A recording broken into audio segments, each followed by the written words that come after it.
తెలుగు నేనే మీ శాలిని ప్రియ. మన చుట్టూ జరుగుతున్న విభిన్న సంఘటనలు, రాజకీయ పరిణామాలు, శాస్త్రీయ పరిశోధనలు, అంతర్జాతీయ విశేషాలు అన్నింటినీ ఒకే వేదికపై తీసుకొస్తున్నాం. ఈ ఆలస్యం ఎందుకు, మనం ఈ రోజు ప్రధాన అంశాలపైకి వెళ్ళిపోదాం. మొదటగా వేంపల్లెలో అరుదైన పుట్టగొడుగు. వేంపల్లె మండలం రామిరెడ్డిపల్లిలో ఓ రైతు ఇంటి ఆవరణలో 2.120 కిలోల బరువున్న పెద్ద తామరపు ఆకారంలో పుట్టగొడుగు అయితే లభించింది. గ్రామస్తులు పెద్ద సంఖ్యలో వచ్చి ఆ పుట్టగొడుగును చూసి ఆశ్చర్యపోతున్నారు. ఇంత భారీ పుట్టగొడుగు చాలా అరుదుగా లభిస్తుందని పెద్దలైతే చెబుతున్నారు. ఇది ప్రస్తుతం గ్రామంలో చర్చనీయాంశంగా మారింది. ప్రకృతి సృష్టించే అద్భుతాల్లో ఇది ఒకటి అని అందరూ వ్యాఖ్యానిస్తున్నారు. బంగాళాఖాతంలో అల్పపీడనం.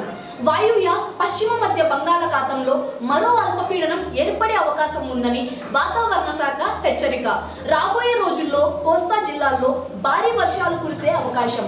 అమరావతి వాతావరణ కేంద్రం జాగ్రత్తలు తీసుకోవాలని సూచించింది. విశాఖ, కడప, కర్నూలు జిల్లాల్లో ఇప్పటికే వర్షాలు కురిశాయి. పద్మనాభం ప్రాంతంలో 42.25 మిల్లీమీటర్ల భారీ వర్షపాతం నమోదైంది. హైదరాబాద్ రియల్ ఎస్టేట్ ధరలు.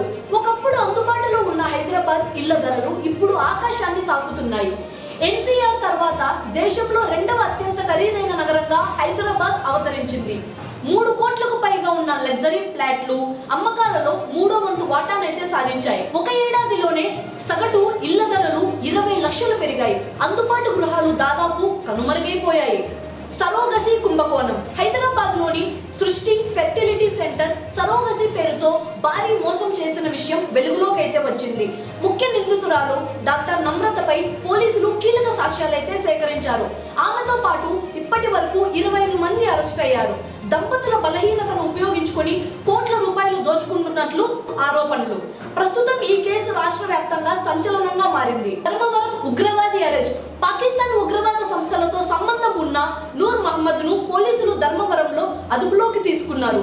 అతని వద్ద ఉగ్ర సాహిత్యం, 2 సిమ్ కార్డులు స్వాధీనం అయ్యాయి. స్థానిక యువతను ఉగ్రవాదం వైపు దారి తీస్తున్నాడనే ఆరోపణలైతే ఉన్నాయి.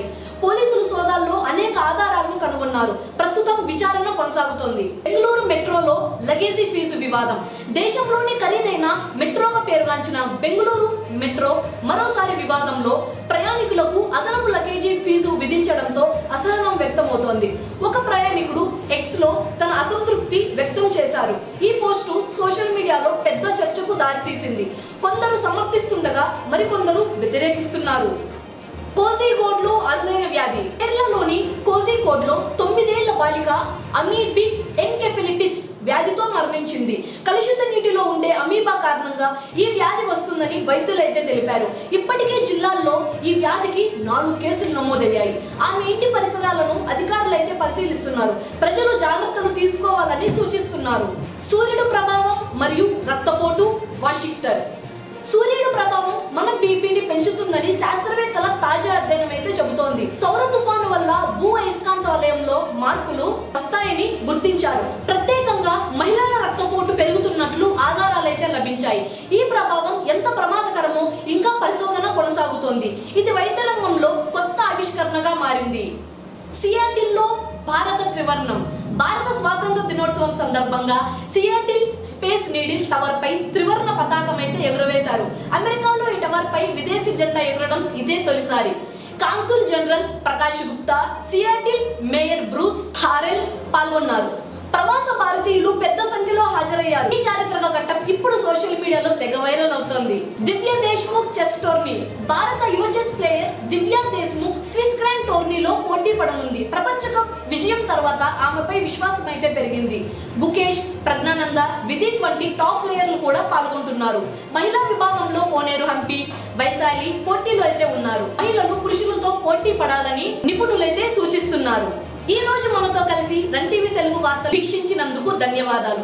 మన చుట్టూ జరుగుతున్న విశేషాలు, ప్రపంచ పరిణామాలు అన్నింటినీ ఇలాగే మీ ముందుకు తీసుకురావడానికి మేమైతే సిద్ధంగా ఉన్నాము. నేనే మీ శాలిని ప్రియ. మళ్ళీ కలుద్దాం. అప్పటి వరకు జాగ్రత్తగా ఉండండి. నమస్కారం.